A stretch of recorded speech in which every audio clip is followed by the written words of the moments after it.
Yes. Okay. Yes. Very nice looking.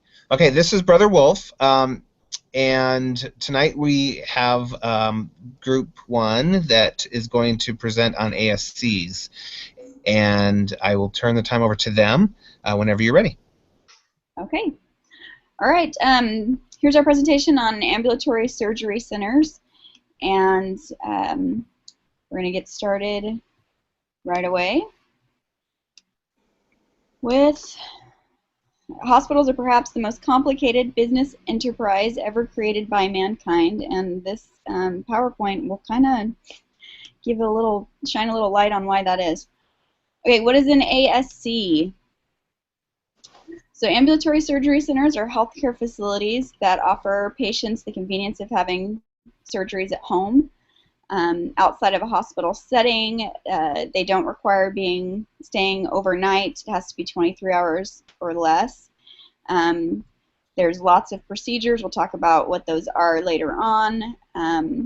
Patients can only be eligible for ASCs once they've seen another healthcare provider who's decided that that's the best option for them.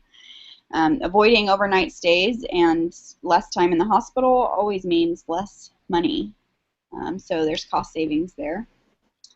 What are the origins? So the birth of ASCs began in 1968 when two doctors were over dinner were discussing their issues with surgery and surgery being in the hospital and whatnot, and they wanted to fix things. So they wrote their ideas on a napkin, actually, and began collecting endorsements and collaborating with many others to get the project going. 2 years later, in 1970, the first Surgery Center was opened in Phoenix, Arizona. So that's kind of the background. Some factors that led to ASCs were the development of computer chip camera that allows you to be able to look inside the body without huge incisions. Wait times for patient procedures in the past had grown from weeks into months, so there were scheduling delay problems. Patients spent many, many days in the hospital, which increased the likelihood of infection. And then they had to spend lots of time recovering afterwards. There was not much room availability because all surgeries had to take place in selected hospitals, so that created an issue. There was difficulty in obtaining new and better equipment to perform surgeries because hospitals have such a large infrastructure that it's harder to get things done when you want to get them done. And anyone who's worked in a hospital or with a hospital totally understands that. Doctors also wanted more autonomy. They wanted more control over their schedules. And as we'll talk about later with physicians and the way that they think, they really like control. Turnover times of the hospital rooms was time consuming for them to clean and prep for the next room. And the costs also. Hospitals bill through line billing rather than procedure-based, which increases costs to third-party payers and to patients. So what are the patient benefits? 48% less expensive than surgeries performed in the hospital. There's less waiting time. It's more convenient, much faster recovery, less risk of infection. The surgical staff are more specialized, and which creates a better quality of care. And they're shorter time away from home. They're back within 23 hours. So what are the benefits to physicians? Professional autonomy, control over quality of care, decision-making capabilities, rather than having to go to corporate and request new machines or whatever. They're a smaller entity and can get things done a little faster and more efficient. They're able to schedule procedures more conveniently. They're able to assemble their own high-quality specialized surgical staff, which means that they can get procedures done more quickly. They can get their equipment and supplies, whatever they want specifically for their technique, not what the hospital's approved.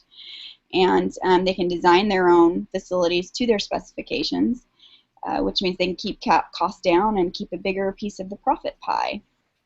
So when we look into physicians and understanding their motives, it's important to understand their motives in relation to with administrators and physicians. Um, ASCs are a direct result of physician motivations because the more flexible the procedures, um, uh, it puts physicians more in charge. All right.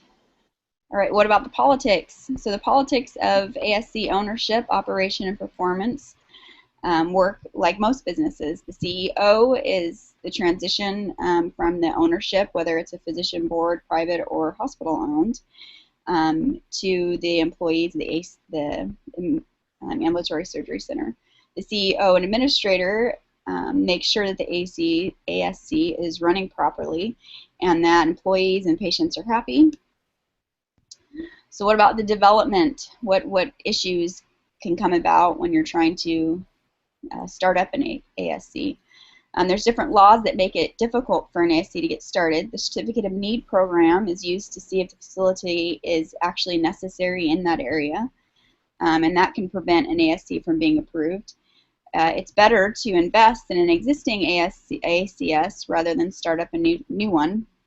Oftentimes, when thinking of a partnership in an ASC, is if one were to partner with a hospital, then they would take controlling interest. Partnering with a corporate entity is a good way to control the business without losing control. All right, I believe, is Justin here or no? No? Okay, then I'll keep going. The different types of ASCs.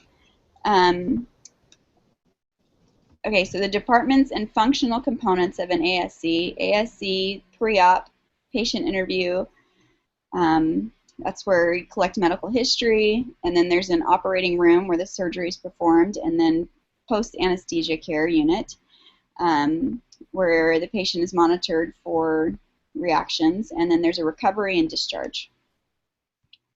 What's the most common? Ophthalmology. Eye surgery is the most common occurring type of ASC. This is a graph that we'll post this link later on. You can go through these a little bit slower if you need to, but it gives different surgical procedures that are performed, as does this one, which points out that ophthalmology is about 30%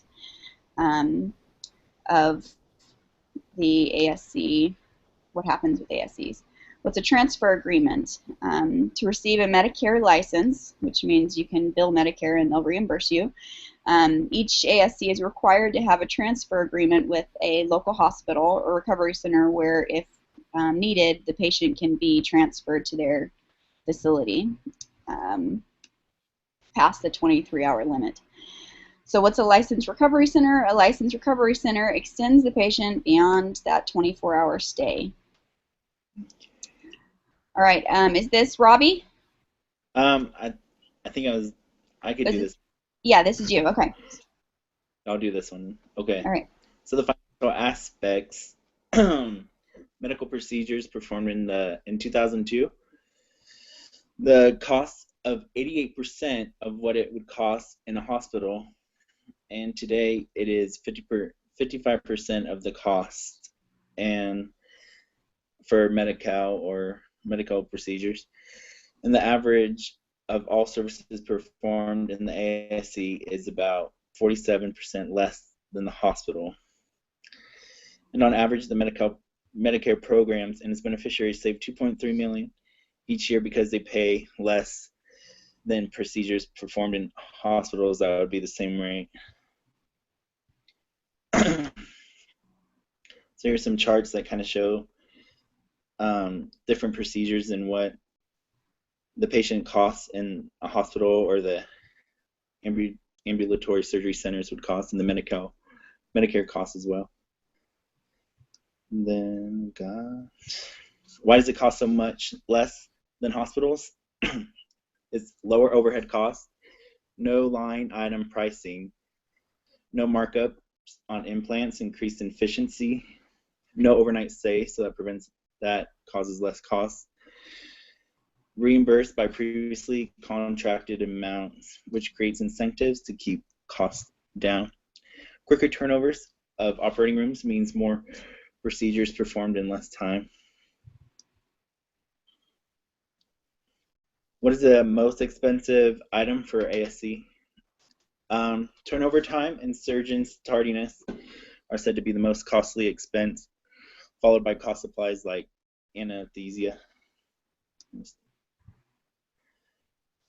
10 key financial metrics to measure in ASCs or the number of days in account receivable, review monthly so the ARs don't creep up, and then review collections during the month. By mid-month, you should have collected about half of your goal. And then estimated net revenue for the month based on what you will actually receive, not what was billed. And then 4, net revenue per case. What cases are bringing down revenue? 5, number of days cash on hand. Standards for ASCs is 30 days cash on hand. And 6, number of days in accounts payable show you how long it takes the center to pay its bills. The salary wages divided by the net revenue. So salaries and wages should equal 20 to 25% of the net revenue. Then total clinical hours per case, supply costs per case, maintenance and repair expenses, and how much money to set aside for routine maintenance. So an ASC in 2002 cost 88%. Okay. Sorry. Okay, regulations and licensing. I'll go ahead and do that, I guess. So who governs these things? All right, the ASC must have a governing body that assumes full legal responsibility for anything that happens in an ASC.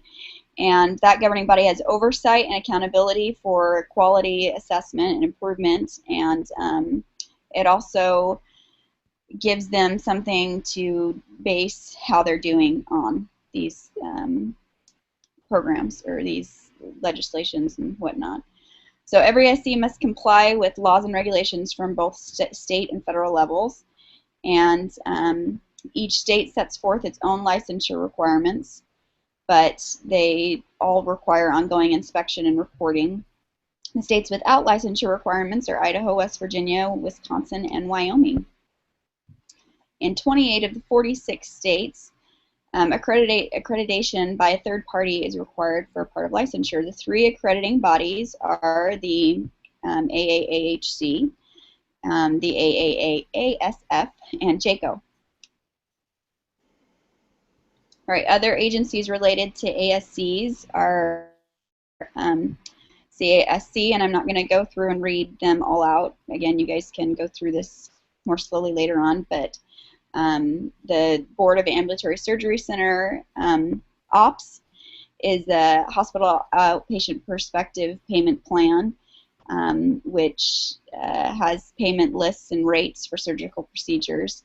And probably the most important one is the ASCA, which is the Ambulatory Surgery Center Association, and that's the advocacy program for ambulatory surgery centers. All right, do you want me to take over here? Yes. All right, so we're going to look at the trends now. So it's a rapidly expanding market, and the growth in the market since 1996 has just been huge. And especially, since of all the other things that we've been through, the price cuts, and it's been hard on people, so they're moving to things that are more cost efficient. And then the ASC ownership. Right now, the biggest ownership is physicians. Hospitals, we've seen more, they're moving in to try and gain back some of that market. So they've started to start trying to get in on that as well. All right. And the ASC versus hospital.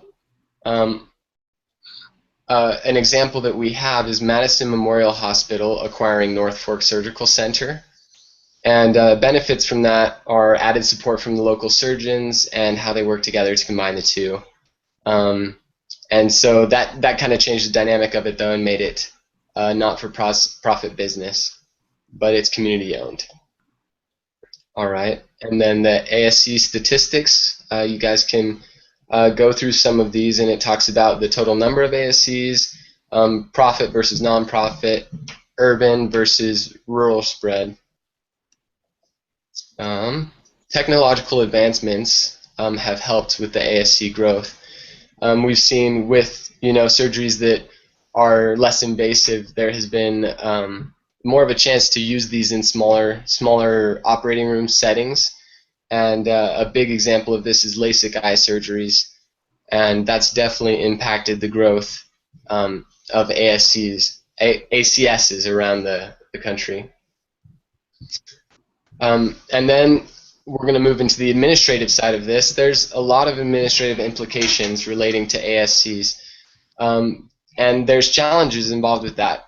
A lot of the times it's going to be, just physician with the administrator, understanding, where you guys are on the same page or not. And then, of course, dealing with all of the legislative and legal procedures to get an ASC or to maintain one. And here's just a list of a few of the things that administrators face, and you guys can read through that. A big one, though, is recruiting qualified physicians, because you've got to really get out there and know the market and make your business something that is appealing to those physicians who are very qualified. And then we've got, as an administrator, it is vital to understand the motives of physicians. And then it talks about some of the things that they what is most important to them: respect, autonomy, control, efficiency, quality patient care, and most important, time. That is critical for them. So having an efficiency as an administrator is important. All right, and some key indicators that would be important to monitor the success as an administrator of an ASC is, first off, financial well-being. You've got to be able to make a profit and be successful. And second is clinical competency, making sure that you're up to date on all of the certifications that you need, and that you're up to date with the obedience to state and government regulations. Another important part is supply chain, knowing how to manage the supplies that you get in, because that's where you lose a lot of your profit, is in the supply chain, just waste. And then the last one that we have mentioned, there's more, but these are some critical ones, is safety and quality.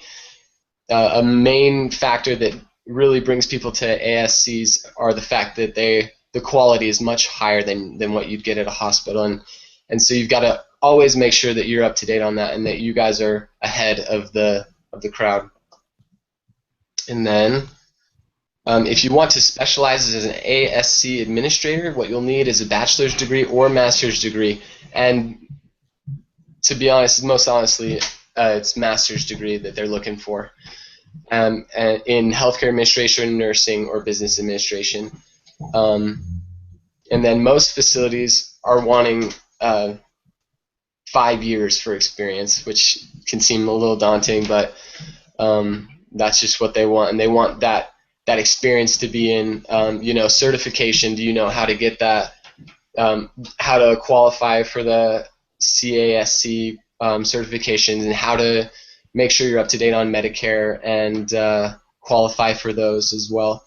And it's really important to understand the business management, finance, the financing side of things too.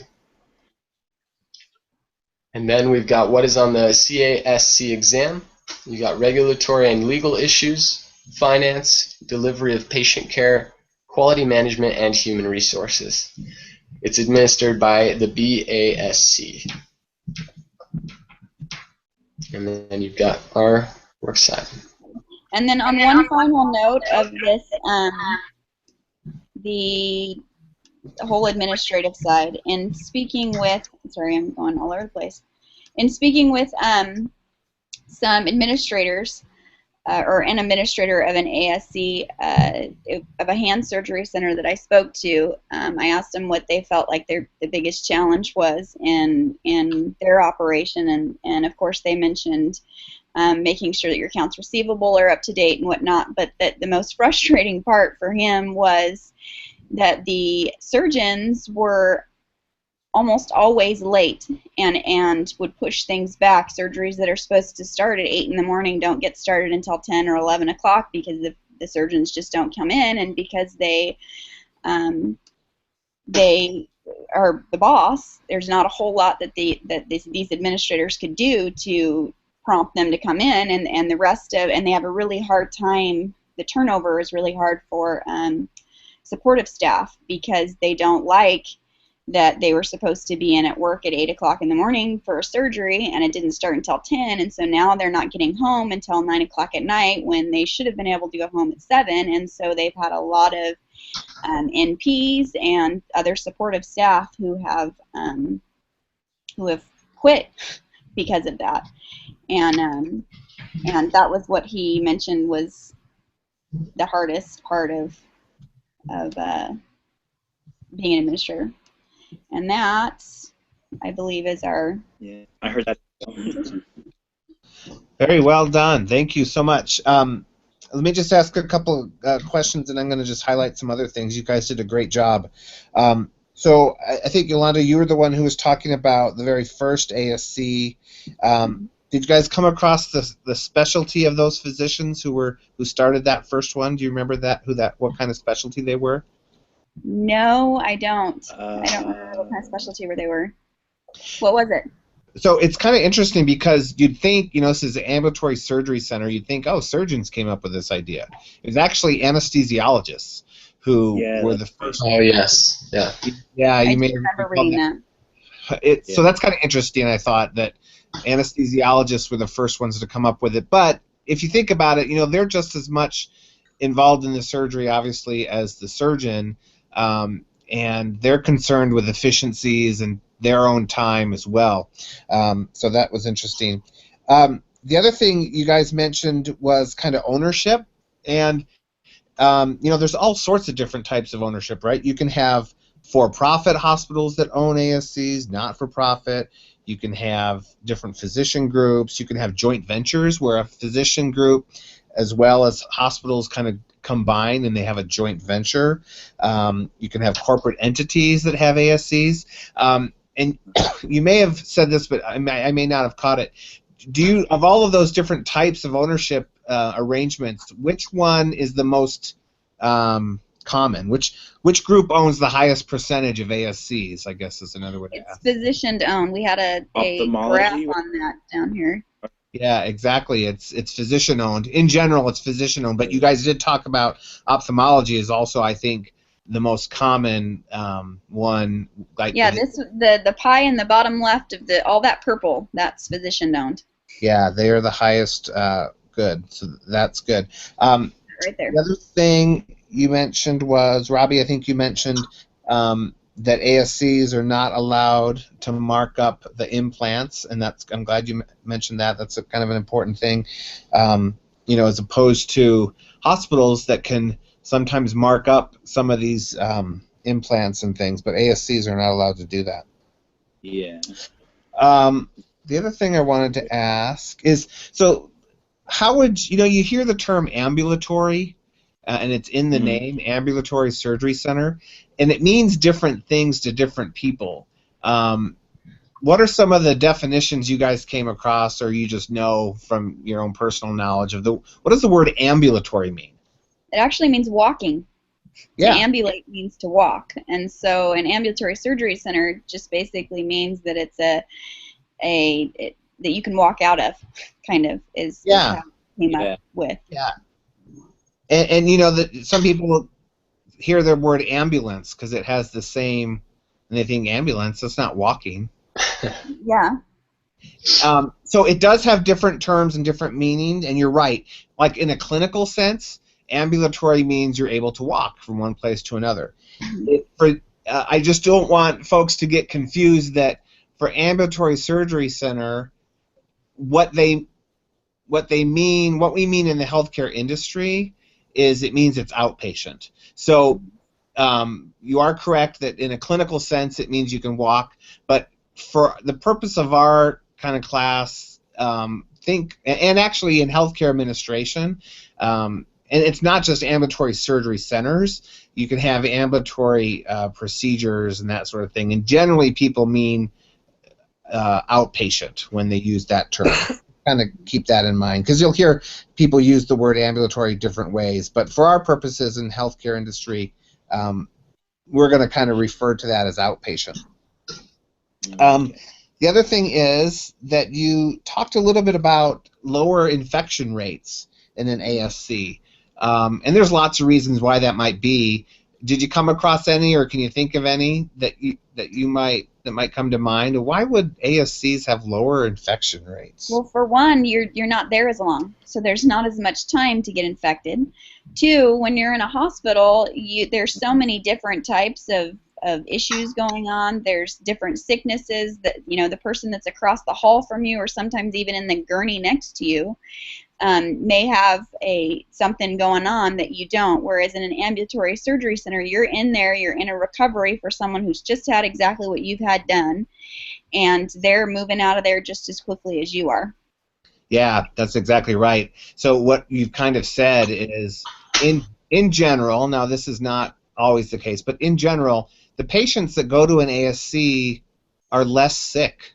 So patients in a hospital just tend to be sicker. Now, it's not always the case, right? But in general, because if they're really, really sick, they're probably not gonna. They probably want to do those kinds of surgeries in an environment where they have backup and other equipment and other resources in case it goes bad. So the patients in an ASC are kind of less sick. And then the other thing is there's less staff, meaning personnel. So, like if I'm a patient in an inpatient hospital room, I might have respiratory therapy come by. I might have lab come by. I might have the nurses come by. I might have housekeeping. I might have the cafeteria folks, the food service, the nurse, the doctor, medical students. You have all sorts of people coming in and out, and people are what carry infection from one room to the other. And so in an ASC, you kind of only, typically, you have, maybe a nurse and the doc or two, and it's just less people. So those are also a couple of reasons why you might have lower, what they call nosocomial infections. What nosocomial means, you catch it in a healthcare entity, in a healthcare facility. So good. The other thing is, one of you mentioned kind of this less invasive surgery and minimally invasive. What's a good way to kind of define that? Because I think a lot of us put different definitions around what minimally invasive means. Some people say, oh, you have to stick a camera in an orifice. That's minimally invasive. Well, that's an example of minimally invasive, but can you think of a good way to define it? Well, I know along with the surgery, it's just less damaging. It's like easier to recover from as well. Yeah. And it's more of a one day, I guess. Like, sorry, say that again. It's outpatient, so you just get sent home after. It's not really like I feel like it's not like a really invasive surgery where you'd have to either have recovery time outside of the hospital is kind of minimal, so you could go home right after it's done. Yeah, that's another good way to think about it. The way that I kind of look at it is, if you were to take the flip side of it, what would maximum invasion be? It would be a large incision. It would be a cut. It would be guts. It would be, there'd be this bloody mess, right? Well, with minimally invasive, I think of what's the opposite of that. Maybe a tiny, tiny little incision where they stick 2 probes in and they, put your meniscus back in, or give you a new meniscus, or they do phacoemulsification where they, can stick a tiny little lens through the end of this little robot that sticks it on your eye to make you be able to see better. Those are minimally invasive because they have minimized wounds that aren't subject to all the care and recovery that maximum invasive surgery would be. Yeah, you guys hit all of the main points there.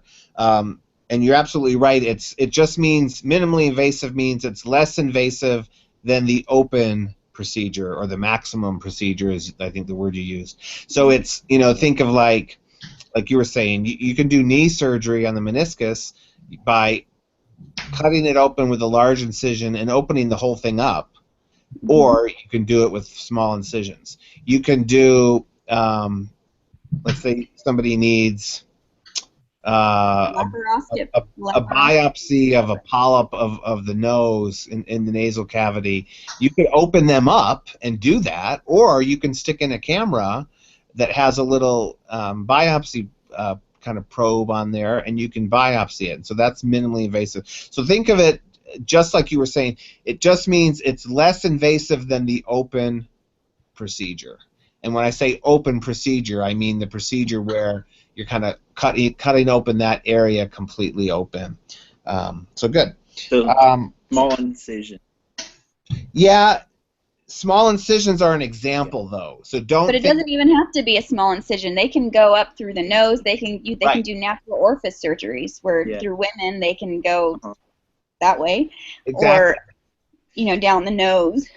Yep, exactly, and that's kind of what I wanted to kind of talk about. It is sometimes when people talk about minimally invasive, they give examples rather than a broad definition, and small incisions is an example, but it's not in and of itself the definition.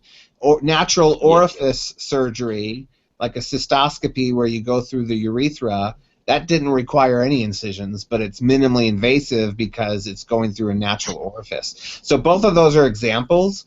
I think think of it. The best definition is it's less invasive than the open procedure. Okay. Good. And let me see what else I wanted to cover. So we don't need to go through this a lot, but make sure everybody, not just you, but those classmates that are listening to the recording, think about all the different kinds of scope-based technologies that are used in surgical procedures. So when I say scoped-based, we just talked about a couple of them. A cystoscopy. You mentioned the nasal, you talk about nasal polyps, so that's another kind of scope-based procedure. You can do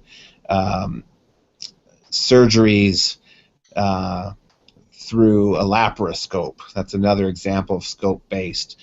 So just think of as many examples of scope-based technologies that you can.